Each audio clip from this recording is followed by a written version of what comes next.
Bien, hermanos, estamos escuchando ahora palabras que Marcos nos está contando, obviamente inspirado por el Espíritu Santo. Y un gran distintivo de este libro de Marcos es que nosotros sabemos bastante de la vida de Marcos, aunque no era uno de los apóstoles. En sí, si tuviéramos que estar resumiendo quién era Marcos, tenemos muchas cosas para mencionar. En el libro de Hechos, cuando Pedro fue encarcelado y por un milagro de Dios al final resultó siendo liberado, el apóstol Pedro, al primer lugar que fue a la casa de la madre de Marcos. Se lo conocía como Juan Marcos también. Ahí estaban reunidos los discípulos orando, no sé si recuerdas. Pedro tocó la puerta y salió una mujer, ¿no? Y se enteró, es Pedro. Y en vez de abrirle, ¿qué hizo? Lo dejó afuera y se fue a avisarles, está Pedro. Y le dijeron, estás loca. Y otros decían, tal vez ha visto a su ángel. Pero luego dicen, iremos a ver. Y cuando salen estaba Pedro. Era específicamente la casa de la madre de Juan Marcos. También Marcos, tal vez tú tienes un registro en el libro de Hechos, cuando sale en su primer viaje misionero Pablo, va a salir Pablo con Bernabé, ¿está bien? Y salen los dos de viaje misionero y llevan a un tercero. ¿Cómo se llamaba? Juan Marcos. Ahí estaba él. También Juan Marcos, especialmente uno piensa que fue escogido, y en cierta parte lo fue, porque era pariente de Bernabé. Era su primo. Así que lo llevó, era Pablo, Bernabé y el primo de Bernabé que se llamaba Juan Marcos. Pero hubo un problema. Resulta que ni bien empezaron el viaje misionero, parece que por las dificultades Juan Marcos se apartó de este viaje misionero.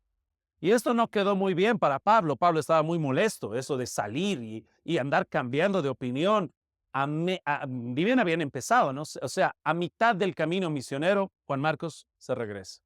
Así que en el segundo viaje misionero que tiene Pablo, que están por salir con Bernabé, hay una disputa y se registra en el libro de Hechos que no fue una disputa muy pequeña, fue algo grande, porque Bernabé quería llevar a Juan Marcos ya parece que había sentado cabeza, se había dado cuenta de la seriedad, ahora sí quiero viajar.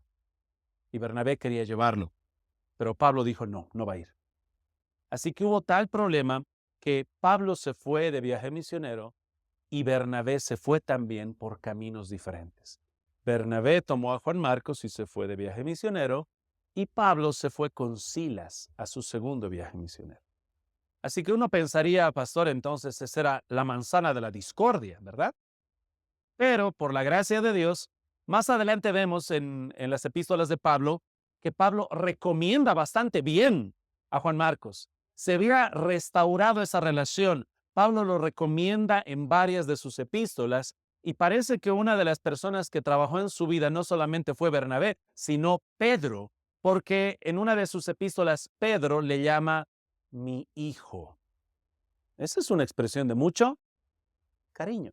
Así que Juan Marcos fue restaurado. Históricamente a Juan Marcos se lo conoce como si fuera alguien que está muy cerca de Pedro en todos sus viajes.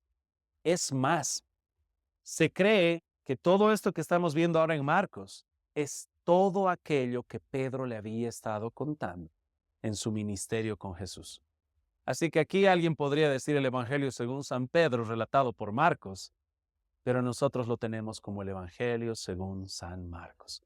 Inspirado por el Espíritu Santo, Juan Marcos escribió este Evangelio. Hermanos, después de esa breve introducción, solamente mencionarles que, a diferencia de Mateo, Marcos escribe este Evangelio destinado no tanto a judíos, sino a gentiles, a un público más amplio. Ahora uno dice, pastor, ¿cómo sabemos todo eso? Bueno, el lenguaje a través del cual habla él, ¿no? A veces usa palabras arameas y se toma la molestia de explicar. Por ejemplo, si aquí en Cochabamba yo estuviera seguro que todos hablan quechua y les digo, qué sé yo, Chuncupaloma, no tengo que explicar. Chuncupaloma significa, todos me van a mirar, ya sabemos lo que significa. Pero si estoy hablando a un público que no tiene idea de quechua, Chuncupaloma, ¿qué significa? Y empiezo a dar mi explicación. Juan Marcos hace eso. A veces usa términos arameos y luego los explica. ¿Qué significa? Porque está hablando a un público no judío, sino a un público gentil. también usa un tipo de calendario que está más vinculado a Roma. Así que ese lenguaje, el idioma, las palabras, las explicaciones, incluso menciona varias fiestas judías que se toma la molestia de explicar. La fiesta judía en la cual se suele hacer. Así que a través de todo eso podemos ver nosotros qué es lo que está haciendo Juan Marcos. Y finalmente Juan Marcos va a explicar a Jesús, mostrándolo como el siervo sufriente y mostrando la humanidad de Cristo. Recuerden que Jesús es verdaderamente Dios y verdaderamente ambas cosas. Verdaderamente Dios y verdaderamente hombre, ambas naturalezas. En este evangelio vamos a estar viendo bastante a Jesús con hambre, con sueño, durmiendo, verdaderamente hombre y verdaderamente Dios. Pero ¿saben qué es muy curioso? A pesar de que este evangelio está destinado en gran parte a un público gentil, miren cómo empieza el libro de Marcos. Principio del evangelio de Jesucristo, Hijo de Dios, como está escrito en ¿qué? En Isaías. ¿Por qué nos está mandando a Isaías? Es un público gentil. Para los gentiles solamente es el Nuevo Testamento. No, hermano. Es un público gentil, es un público romano, pero es muy importante, indispensable. El Antiguo Testamento es palabra de Dios. Amén. Así que por eso, aunque está hablando un público gentil, vamos a Isaías, dice Juan Marcos.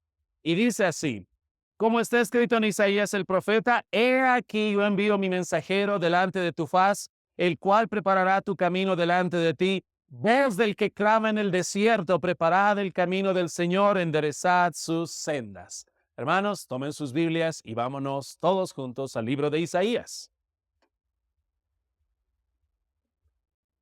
Y dice la palabra de Dios, Isaías capítulo 40.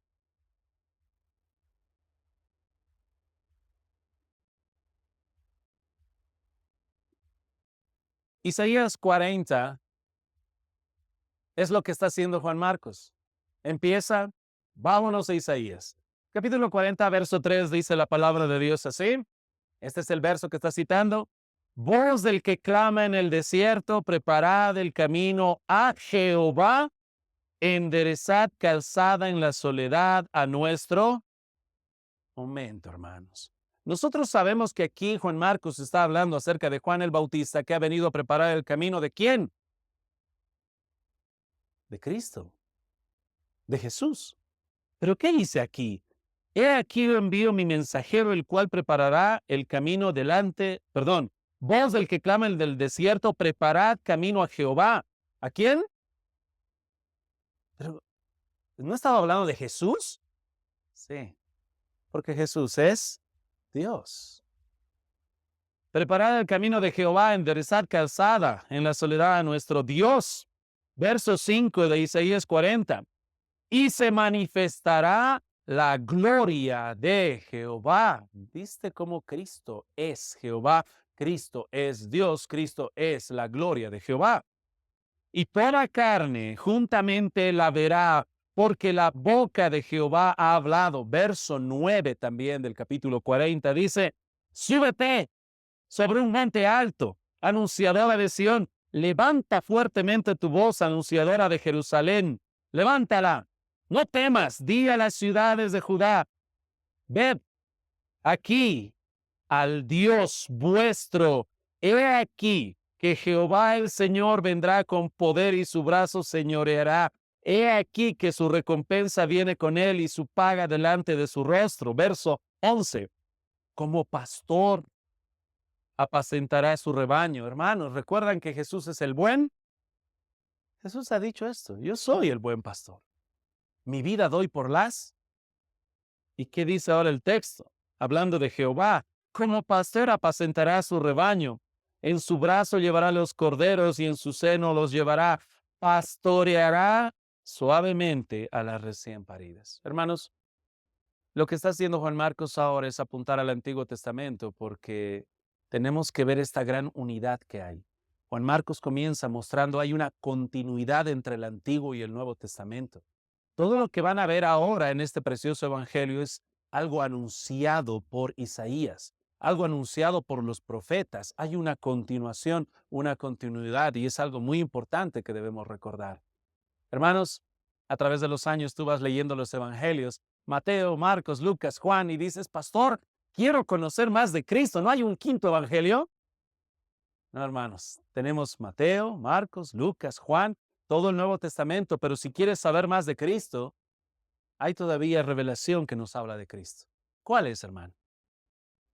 En el libro de Lucas 24, Jesús dice que toda la escritura habla de él. La ley, los escritos y los profetas. Todo el Antiguo Testamento. Lo que los judíos conocían como el Tanaj. Todo el Antiguo Testamento. ¿Habla de quién? ¿Qué tal, hermano? ¿Quieres saber más de Cristo? Entonces, ¿qué tienes que leer? El Antiguo Testamento. Así que, hermano, quisiera preguntarte, ¿cómo estás en tu lectura bíblica? ¿Has avanzado con respecto a tu lectura del Antiguo Testamento? Porque yo estoy un poco preocupado, he estado viendo acerca de estadísticas, cuáles son los libros menos leídos de toda la Biblia. ¿Y saben cuáles son? Levítico, Números, Lamentaciones, Abdías, varios libros del Antiguo Testamento. Hermanos, toda la escritura es inspirada por Dios. Amén. Útil para enseñar, redarguir, corregir e instruir en. ¿Quién escribió eso, hermanos? Yo sé que me van a decir Dios, pero Dios a través de quién. Ese pasaje, ¿dónde está? Primera Timoteo, fue Pablo que le escribió a Timoteo. Cuando dice toda la escritura, en ese tiempo que escribía Pablo, ¿a qué se refería cuando decía toda la escritura? Al Antiguo Testamento. Así que tenemos nosotros que leer el Antiguo Testamento. ¿Amén, hermanos? Bueno, un tip extra. ¿Cuáles son los libros más leídos de toda la Biblia entonces? ¿Saben cuáles son? Tenemos ahí Salmos, Proverbios, Juan y Romanos, que está muy bien. Pero hay libros muy importantes que debemos leer en el Antiguo Testamento. Todos. Todos los libros te van a terminar hablando de Cristo. Y es nuestro trabajo poder estudiar. Hace un tiempo alguien me dijo, si tú agarras y tomas una Biblia y puedes ver el costado, ver este lado, puedes darte cuenta cuál es el libro más leído. Ahora, tristemente, debido a que hay mucha tecnología, uno dice, pero en mi celular yo leo, pastor, no se puede fijar aquí. Eso es cierto. Ahora ya no puede funcionar esa estrategia. Esta Biblia, por ejemplo, yo la uso más que nada para predicar. Pero ¿saben, hermanos? El control no lo tiene que realizar ni el pastor, ni tu esposa, ni nadie externo. El control lo tienes que realizar tú. Dios está viendo. Tú tienes que leer toda la Biblia, desde Génesis hasta Apocalipsis. Test, hermanos. ¿Cuántos libros hay en toda la Biblia? Muy bien. Si alguien alguna vez se olvida, 66, el mismo número de capítulos del libro de Isaías. Pero ese control lo tienes que realizar tú, con limpia conciencia delante de Dios. Tienes que leer toda la Biblia. Hace un tiempo atrás estaba mi esposa recordándome de algo muy gracioso, que años, te estoy hablando hace más de 25 años, había un misionero que, que por medidas drásticas su esposa no quería que él caiga en tentación y sus ojos lo lleven a codiciar una mujer. Así que esta esposa de misionero resulta que antes de darle el periódico a su esposo, se lo cortaba todas las figuras femeninas que había en el periódico. Y cuando mi esposa me contó eso, yo me reí y dije, ay, qué gracia, ya me imagino abriendo su periódico lleno de agujeros por todo lado. Quiere leer una noticia y, mi amor, ¿dónde está ese pedazo? ¿No? Hay una noticia importante. Y le decía recientemente a mi esposa, ahora que recordaba, ¿y qué haría ahora ya que no hay periódico en la computadora? ¿Qué hace? ¿Qué tijera es tan poderosa para la computadora? No hay. Hermanos, el control de que tú leas toda la Biblia no lo va a realizar el pastor, ni tu esposa. Tú sinceramente tienes que estar delante de Dios y decir, yo valoro toda la palabra de Dios. Y tenemos que leerla. Tenemos que deleitarnos en toda la palabra de Dios. Salmo 119, verso 1, ¿qué dice, hermanos? Salmos 119, verso 1.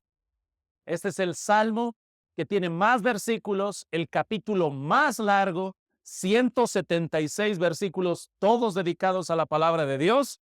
Y cada vez que hacen referencia a la palabra de Dios, obviamente ahora sabemos que es Antiguo y Nuevo Testamento, pero en su contexto histórico era todo el Antiguo Testamento. Y dice, bienaventurados los perfectos de camino, los que andan en la ley de Jehová. ¿Quieres bienaventuranza, hermanos? ¿Quieres estar feliz, gozoso, contento? ¿Quieres que haya algo genuinamente alegre en tu corazón? Es con la Escritura, toda la Escritura. Otro día analizamos por qué no se lee Levítico o Lamentaciones, porque tal vez es muy triste. Hermanos, espero que entiendas que cuando leas Lamentaciones, el juicio de Dios es ese juicio de Dios que ha caído sobre Cristo. Es como si estuvieras leyendo un calvario que te va a estar durando 4 capítulos enteros. Y, por si acaso, el tercer capítulo es muy extenso. Si no me equivoco, son 66 versículos. Así que alguno diría, quisiera saber más de todo lo que ha sufrido Cristo. Lamentaciones. Te va a hacer valorar más toda la ira que ha caído sobre el Señor. Segundo punto, hermanos, quisiera que puedan ir a Marcos nuevamente después de esa introducción que él nos da citando a Isaías. Vamos a ver lo que pasa con Juan. Dice el verso 4, bautizaba Juan en el desierto y predicaba el bautismo de arrepentimiento. Oh, hermanos, el ministerio de Juan el Bautista era un ministerio muy poderoso.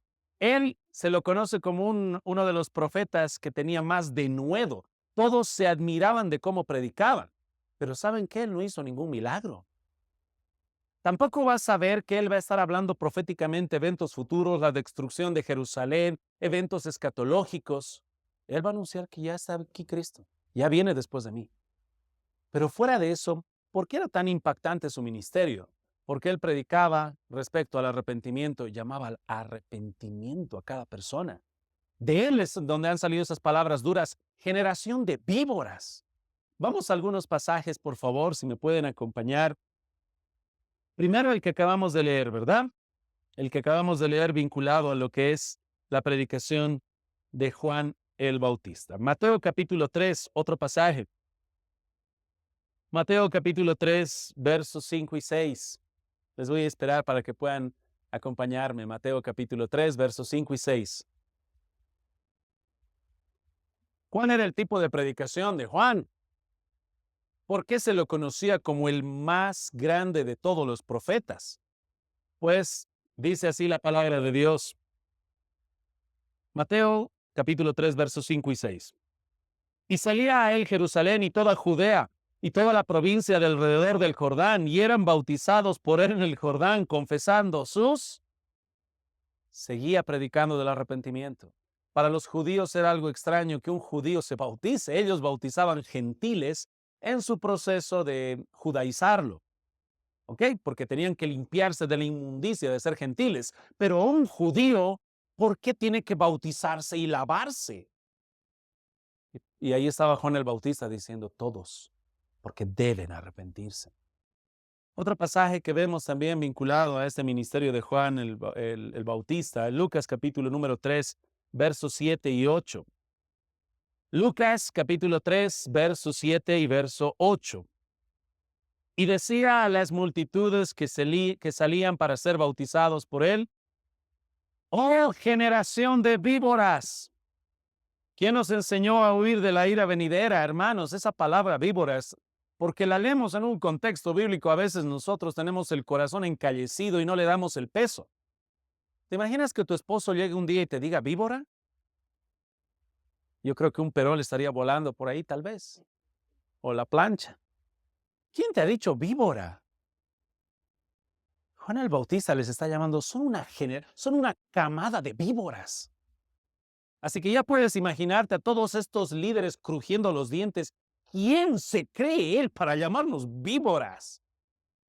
Y dice el texto, haced pues frutos dignos de arrepentimiento y que no comencéis a decir dentro de vosotros mismos, tenemos a Abraham por padre, porque os digo que Dios puede levantar hijos a Abraham aún de estas piedras. Así que ya sabía la argumentación de ellos, van a decir que son hijos de Abraham, que son de un linaje especial, la tribu a la cual pertenecen y los grandes hombres que han tenido son víboras. Tienen que arrepentirse. Viene la ira de Dios. Este era el mensaje de Juan el Bautista, todo ese denuedo que él tenía. Él estaba cumpliendo la función, la labor que Dios le había mandado, predicar ese arrepentimiento. Juan capítulo 1, verso 25 dice la palabra de Dios, y le preguntaron y le dijeron, ¿Por qué pues bautizas si tú no eres el Cristo, ni Elías, ni el profeta? Esta su predicación era tal que los mismos líderes pensaban que él era el Mesías. Hermano, no hizo un milagro. Un milagro no hizo, pero piensan que es el Mesías. Van a preguntarle, ¿eres el Mesías? ¿Eres Elías? ¿Eres el profeta? ¿Qué fue aquello que lo distinguió tanto para que piensen que es el Mesías? Predicaba del arrepentimiento. ¿Quieres mostrar a Cristo, hermano? Tienes que predicar a la gente que se arrepienta y crea en el Evangelio. Porque actualmente hay muchas personas y muchas iglesias que no predican el arrepentimiento y la fe, ambas cosas, porque temen ofender a la gente. Y lo que hacen entonces es quitar el Evangelio al Evangelio. Le van a llamar predicación del Evangelio, pero no la es. Ellos pensaban que él era el Mesías porque él predicaba arrepiéntanse. Y último pasaje que vamos a leer ahora. ¿Qué fue aquello que causó que Juan el Bautista muera? Y dice en el libro de Marcos, adelantándonos un poco a la historia, ¿no? Capítulo 6. Marcos capítulo 6, en el libro que estamos estudiando ahora, capítulo 6, verso 17. Estamos hablando, hermanos, con respecto a un hermano amado y querido nuestro, Juan el Bautista. Y todos nosotros va a llegar el día, si es que Cristo no viene antes, de que vamos a fallecer y vamos a morir. Pero ninguno de nosotros muy probablemente va a morir, va a tener la muerte como la de Juan el Bautista. Ninguno va a morir con la muerte de Juan el Bautista, que le cortaron la cabeza y la trajeron en un plato. ¿Por qué? Y dice el texto bíblico, Marcos 6:17. Porque el mismo Herodes había enviado y prendido a Juan y le había encadenado en la cárcel por causa de Herodías, mujer de Felipe, su hermano, pues la había tomado por mujer, porque Juan decía a Herodes, no te es lícito tener la mujer de tu hermano. ¿Sabes qué hizo Herodes? Le quitó la esposa a su hermano. Adulterio público, vergonzoso. Él ya estaba viviendo, conviviendo y, entre comillas, casado con la mujer de su hermano. ¿Y qué hacía Juan el Bautista? Le predicaba, no te es lícito tener la mujer de tu hermano. Eso es lo que hizo. No importaba si eran judíos, si eran soldados romanos, no importaba si era Herodes mismo, Juan el Bautista tenía que predicar, arrepiéntete y cree. Y eso es lo que hizo. De tal manera que Herodías, esta mujer, estaba crujiendo los dientes, estaba muy molesta. Herodes lo guardaba, prisionero, pero lo guardaba. Y en una fiesta de cumpleaños, Herodías vio cómo su hija estaba bailando tan bonito. Y Herodes le dijo, pídeme lo que quieras hasta la mitad del reino y te lo voy a dar. Y esta muchacha fue a su madre Herodías y le dijo, ¿qué voy a pedir? Y Herodías le dijo, pide la cabeza de Juan el Bautista, que se te traiga en un plato. Y Herodes, muy triste, como ya se había comprometido delante del público, mandó que le corten la cabeza y traigan. ¿Qué fue aquello, hermanos, que causó su muerte? Él cumplía su ministerio, predicar el arrepentimiento. Y es lo que tú y yo debemos hacer, hermanos. Predicar, arrepiéntete y cree. Y yo creo que tú te das cuenta, si haces una oración diaria de confesión, conoces tus pecados. Y también sabes los pecados de tu pariente, hermano, primo, cuñado, papá, hijo, sobrino. Y tú puedes ir y decirles con amor, este y este y este pecado, arrepiéntete. Cree en Cristo. Pero pastor, me van a mirar feo. No te van a cortar la cabeza, espera. Pero es tu trabajo. Con amor, con pasión, tú debes hacer eso. Eso es lo que hizo Juan el Bautista. Actualmente, hermanos, nosotros también tenemos autoridades civiles, así como en ese tiempo Juan el Bautista tenía como su autoridad civil ese gobernador llamado Herodes. ¿Y qué hizo Juan el Bautista? Le apuntó su pecado, llamado al arrepentimiento. Nosotros, hermanos, delante de la política y todo lo que vemos, es nuestro trabajo también denunciar el pecado.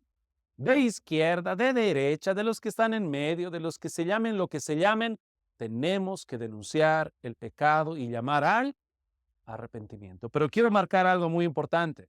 No te estoy llamando a que salgas a la calle ahorita simplemente a criticar de política. Hermanos, si tú eres un león para predicar y andar en contra de la política mala, pero eres un gatito al predicar el evangelio, hay un problema. Tienes que mostrar el pecado y anunciar el evangelio. Ambas cosas.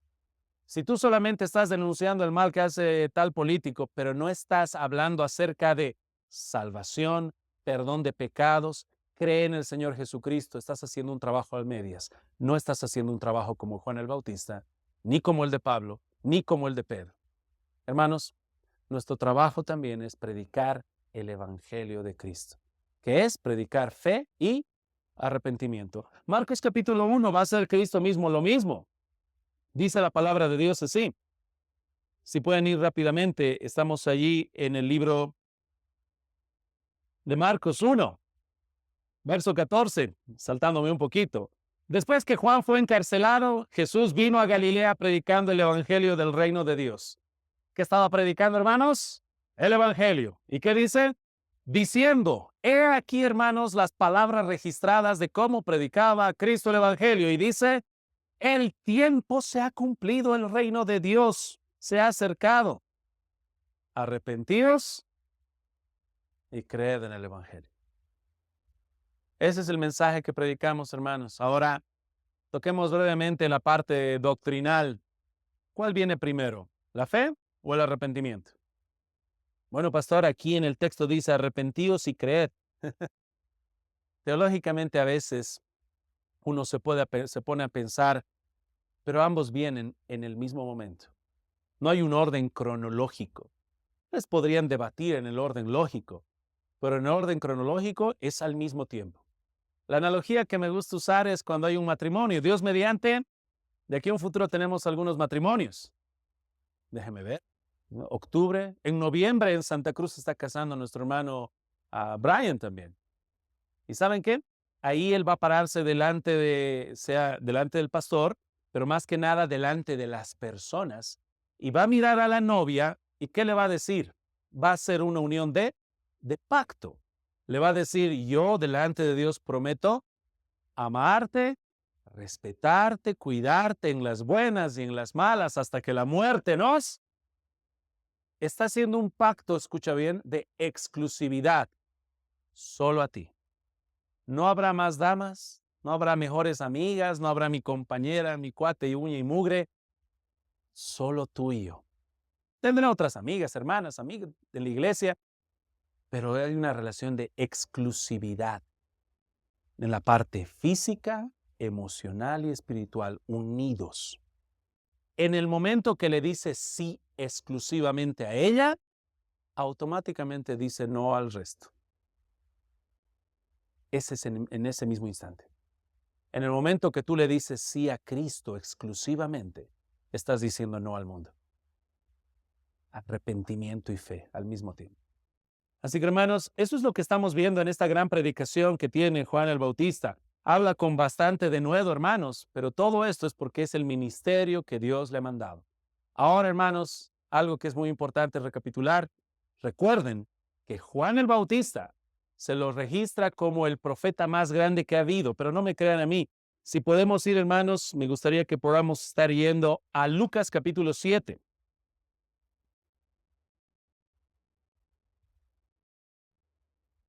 Lucas 7:28.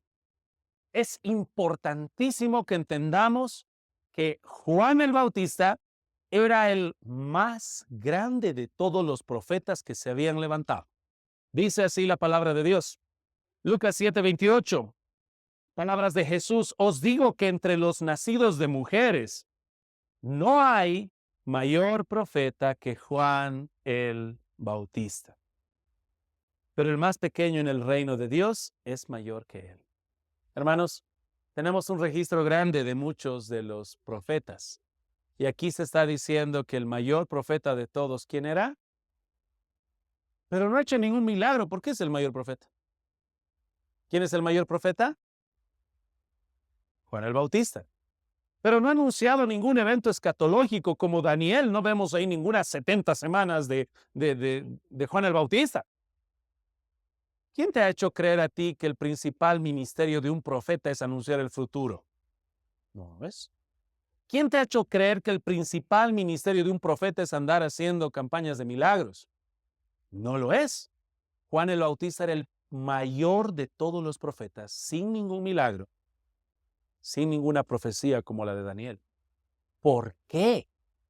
Porque el principal ministerio de un verdadero profeta es comunicar el mensaje de Dios fielmente. Es por eso que cuando ves esas iglesias falsas, llenas de pseudo profetas que andan diciendo el futuro, son mentirosos. Están simplemente estafando a la gente. Dicen quién va a ganar las elecciones, queridos hermanos. Ellos ni siquiera saben cómo van a morir, cómo Dios ya tiene preparada su muerte. Son falsos. El verdadero ministerio, hermanos, está vinculado a la predicación de la palabra. Avancemos al último punto del día de hoy, hermanos. Hoy hablaremos acerca, en medio de todo esto que hemos visto, la conexión que hay entre el Antiguo y el Nuevo Testamento, cómo Cristo fue anunciado como el verdadero Dios. También cómo estamos viendo la predicación de Juan el Bautista. Hoy quisiera que veamos, hay varios milagros que aquí suceden, uno tal vez más asombroso que el otro, pero quiero que tú te pongas a pensar cuál de estos es el más asombroso. Medita conmigo, ¿cuál de estos es el más asombroso milagro?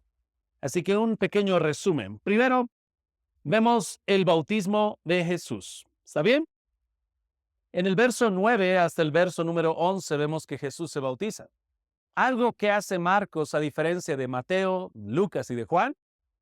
Mateo, Lucas y Juan se toman el tiempito. Se toman un pequeño tiempo para explicar cómo suceden las cosas. Marcos lo hace muy breve. En un mismo capítulo, ¿cuántos eventos estamos viendo ahora, hermanos? Son muchísimos. Todos estos eventos de Marcos capítulo 1 fácilmente entrarían en unos 7 capítulos en Mateo. Hermanos, acompáñenme y vean lo que dice el texto. Dice así el verso 11. Y vino una voz de los cielos que decía, tú eres mi Hijo amado, en ti tengo complacencia. Hermanos, se está hablando del bautismo de Cristo de manera muy breve. Hay muchos detalles que no se nos cuentan. Pero esta es la intención de Dios, la intención del Espíritu Santo al inspirar a Juan Marcos. Quiere toda esta brevedad para que alcancemos una mayor cantidad de eventos que están apuntando a Cristo. Primero, este gran evento. Una voz del cielo que dice, este es mi Hijo amado. Hermano, dime cuán milagroso es eso, cuán asombroso es eso. Escuchar la misma voz del Padre. Y ahí tenemos un evento trinitario. Está el Padre, el Hijo y el Espíritu Santo que desciende, ¿cómo? Y ahí está la voz del Padre diciendo, este es mi Hijo amado en quien tengo complacencia. Ese es un gran milagro. Y Cristo ahí está trayendo agrado ¿a quién? Al Padre. Eso es lo que estamos viendo aquí. Si tú miras en el Antiguo Testamento, hermanos, tú vas a ver cómo nadie trajo agrado al Padre. Desde el huerto del Edén, Adán fracasó. No trajo agrado al Padre. Luego vas a tener a Israel 40 años en el desierto. ¿Trajeron ellos agrado al Padre, a Dios? Para nada. ¿Y los sacrificios? ¿Y el templo? ¿Y todo lo que hacían las fiestas? Dice el libro de Isaías, si vamos de nuevo al capítulo número 1, ya que Juan Marcos usa el libro de Isaías, usemos igual Isaías, capítulo número 1, hermanos. Isaías, capítulo número 1.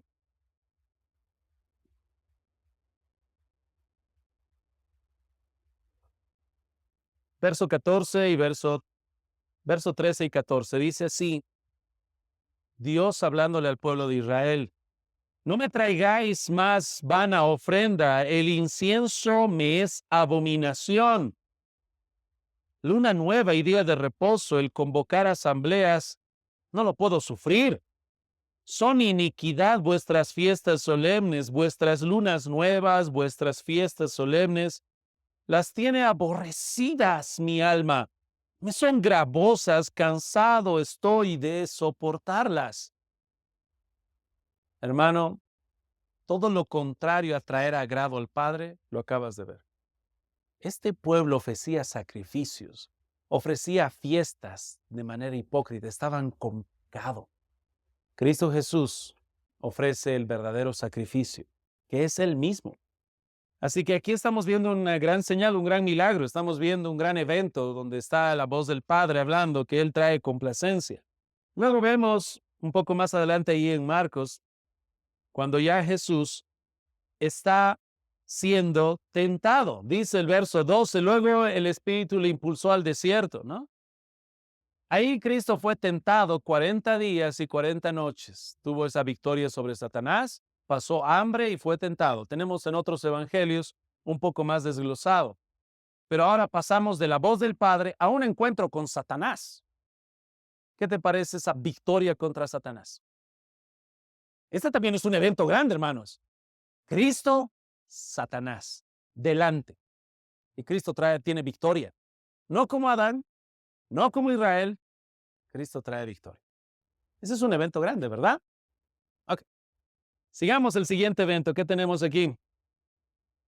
Luego empieza a predicar, el tiempo se ha cumplido, el reino de Dios se ha acercado, arrepentidos y creed en el evangelio. Lo que no te pusiste a pensar es que Cristo empieza a predicar este evangelio justo después de que Juan el Bautista fue encarcelado, ¿no? Hermanos, ¿qué harías tú si empiezan a encarcelar personas por predicar el evangelio? ¿Qué tal? Ese más bien sería el tiempo específico para que nosotros salgamos a predicar. Pero habría muchos que no quisieran hacerlo, por cobardía o por miedo. Y aquí estás viendo el denuedo de Cristo. Acaban de encarcelarlo a Juan el Bautista por predicar este evangelio y ahora Jesús sale a predicar. ¿Dónde está el temor a las autoridades, al gobierno romano? No lo hay, con toda confianza.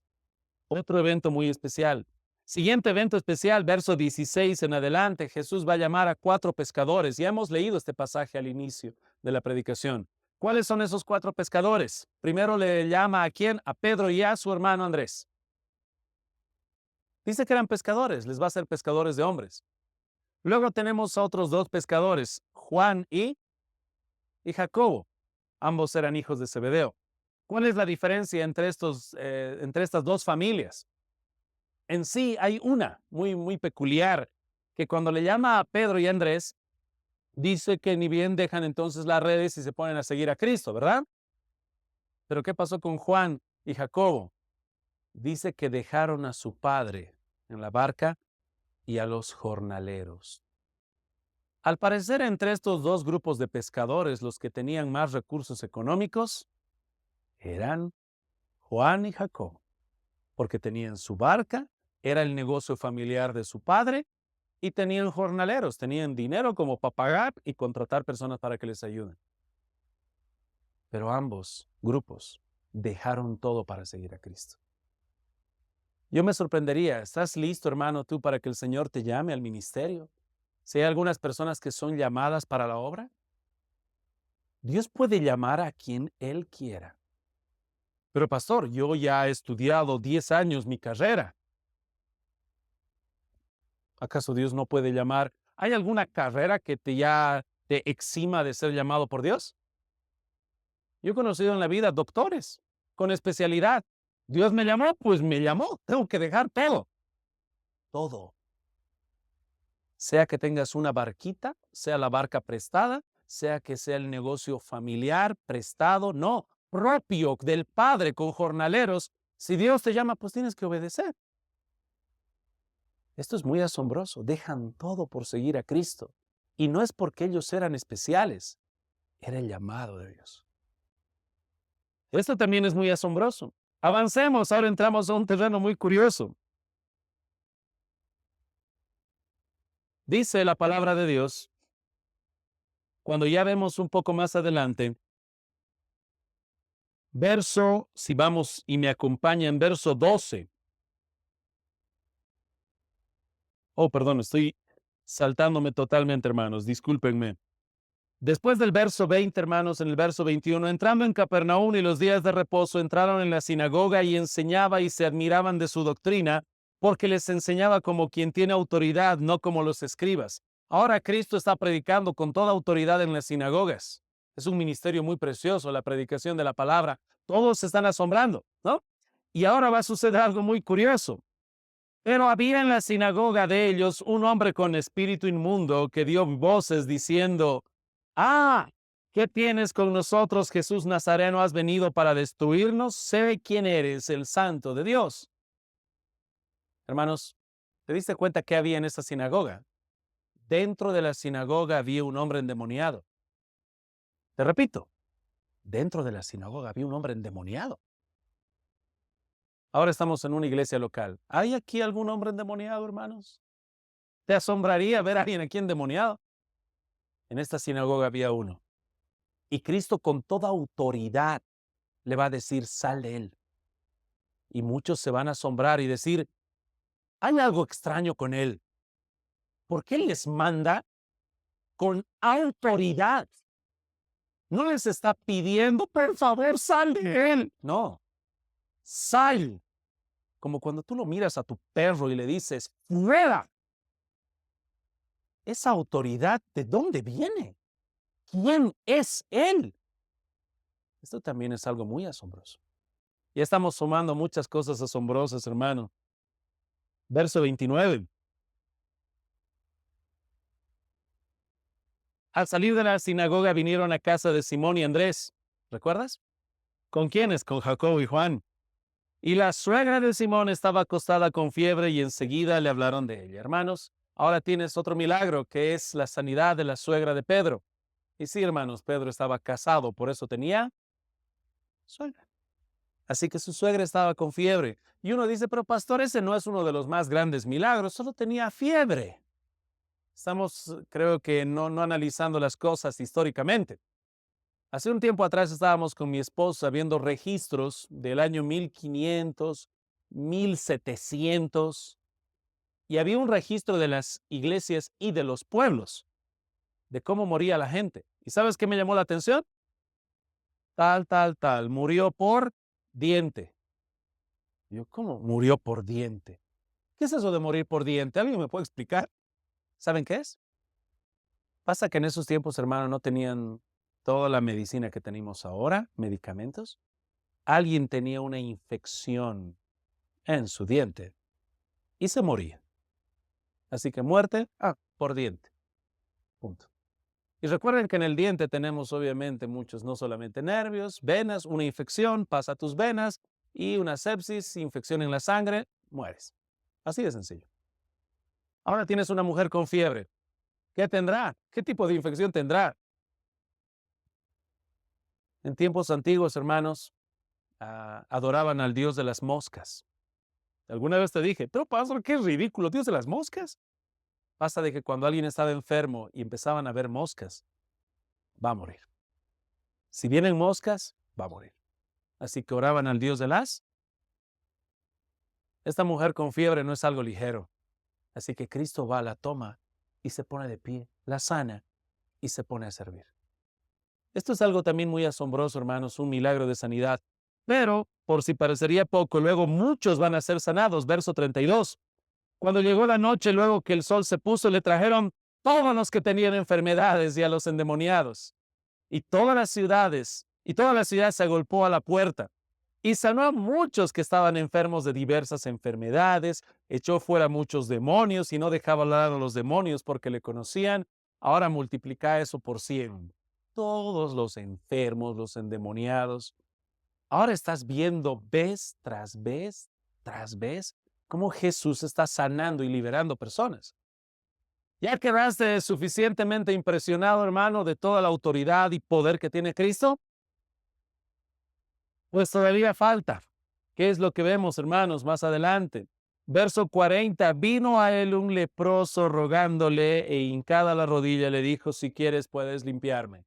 Este es otro evento importante, un hombre leproso. Recientemente nomás estaba viendo, no voy a revelar nombres por si acaso, ¿está bien? Hace un año y algo, hace unos años atrás, en tiempo de pandemia, recuerdo que, no voy a revelar nombres, pero era un pariente que nos vino a visitarnos. Y este pariente que vino a visitarnos estaba en casa, sin barbijo, todo sin barbijo normal. Y de repente dije, voy a hacer una broma, yo que soy muy bromista. Así que estábamos ahí en la mesa compartiendo, y hice así. Algo así. Solamente para ver su reacción. Y la reacción fue, "¿Ah?". Se puso a aguantar toda la respiración para evitar toda contaminación y luego ya era la resignación. Hermanos, estamos hablando ahora no de eso, lepra, algo que genuinamente era altamente contagioso y en ese tiempo sin cura. Y se acerca a Cristo. Cristo no se corre escapando y le dice, si quieres puedes limpiarme. Y lo más asombroso es que en el texto dice así la palabra de Dios. Jesús, teniendo misericordia de él, extendió la mano y le tocó y le dijo, quiero, sé limpio. Y si te has asombrado, hermano, de que él se ha sanado, está bien, pero ¿sabes qué debería asombrarte más? Le tocó. Y no solamente por el hecho de que no tiene temor en contagiarse, más que nada le va a transmitir esa sanidad. Le tocó. Jesús es nuestro gran sumo sacerdote, no se puede contaminar. Tiene que cumplir toda la ley moral, civil, toda la ley ceremonial. Es inmundo tocar a un leproso. Lo curioso es que Jesús jamás peca porque en el momento que lo toca, lo purifica. Estamos viendo algo muy diferente en él. Él no es como el resto. ¿Quién es este hombre con todos estos milagros, señales, prodigios? ¿Quién es? Y se va a revelar el milagro más grande en el siguiente pasaje. Capítulo 2, verso 1. Entró Jesús otra vez en Capernaum después de algunos días y se oyó que estaba en casa. Inmediatamente se juntaron muchos, de manera que ya no cabían aún a la puerta, y les predicaba la palabra. Entonces vinieron a él unos trayendo un paralítico que era cargado por 4. Pastor, pero paralítico ya no es tan grave. Lo del leproso era mucho mejor. Espera, hermano, ahorita vas a ver el milagro más grande. Y como no podían acercarle a él a causa de la multitud, descubrieron el techo de donde estaba y haciendo una abertura bajaron el lecho en que yacía el paralítico. Y al ver Jesús la fe de ellos, dijo al paralítico, he aquí el mayor milagro. Hijo, y él estaba esperando, me va a decir que me pare. Tus pecados te son perdonados. Esto, hermanos, es algo que no se ha visto jamás. Si Jesús hubiera dicho, levántate y anda, todos se iban a asombrar, pero solamente asombrar. Estas palabras que Cristo ha dicho van a causar que las mismas autoridades realmente se vuelquen los ojos, se paren y digan, ¿qué? Está hablando blasfemias. ¿Quién puede perdonar pecados? Solo Dios. Y recuerdas que él hablaba con autoridad. No es autoridad prestada. No dijo, Señor, perdónalo. Tus pecados te son perdonados. Verso 6. Estaban allí sentados algunos de los escribas, por si acaso los más doctos, los abogados de la ley, los cuales cavilaban en sus corazones, ¿por qué habla este así? Blasfemias dice, ¿quién puede perdonar pecados si no solo Dios? He aquí, hermano, el mayor milagro que vas a ver, que es el perdón de pecados. Cuando nosotros vamos y anunciamos el Evangelio, hermanos, estás yendo a ver el ministerio del Espíritu Santo al convertir personas y la regeneración, el perdón de pecados. Estás viendo el milagro más grande que hay. No es, hermano, que tú te asombres solamente de un leproso que es sanado, de una mujer que es sanada de su fiebre, sino que, hermanos, el mayor milagro es esta salvación. Y hay ocasiones en las cuales no valoramos eso en nosotros. En ti se ha hecho ese gran milagro. Si tú eres salvo, se han perdonado tus pecados. ¿Sabes por qué es el mayor milagro, hermano? ¿Te acuerdas de la suegra de Pedro? ¿Te digo una noticia? Se murió. Sí. Pasaron 20, 30, 40 años, se le cayeron los dientes y se murió. Volvió al lecho. El paralítico, que luego fue sanado también, terminó luego en su lecho después de 30, 40, 50 años y se murió. El leproso, que ya no se estaba pudriendo y estaba limpio como la piel de un bebé, ¿no? ¡Wow! Luego se estaba pudriendo también cuando murió en su tumba. Todos esos otros milagros eran temporales. ¿Cuál es el mayor milagro que es para vida eterna? Y ahora tú y yo somos ministros de ese evangelio. Tenemos que ir y predicar ese evangelio. Yo me pregunto, si ahorita estuviera Cristo y te dice, te doy potestad de ir y sanar personas, ¿qué harías?